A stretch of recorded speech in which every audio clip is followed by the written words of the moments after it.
Hi kit fans, it's Louise with you today on behalf of Kitaholic Kits, sharing a new March layout.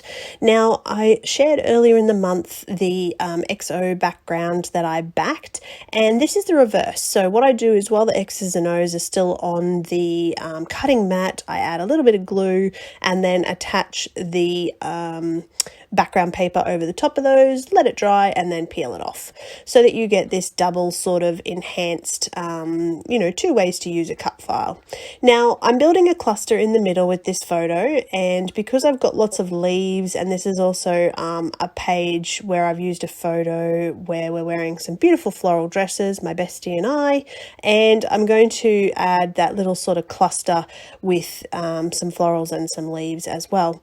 So this background, you can leave it quite simple. I decided that I'm going to go a little bit next level and didn't really think it through in terms of how involved it was going to be. But I start off, once I'm finished my cluster, I'm going to use the Lindy spray to add a little bit of colour to those X's and O's. So the first thing I'm going to do is grab my paintbrush and I'm going to paint some of those X's and O's.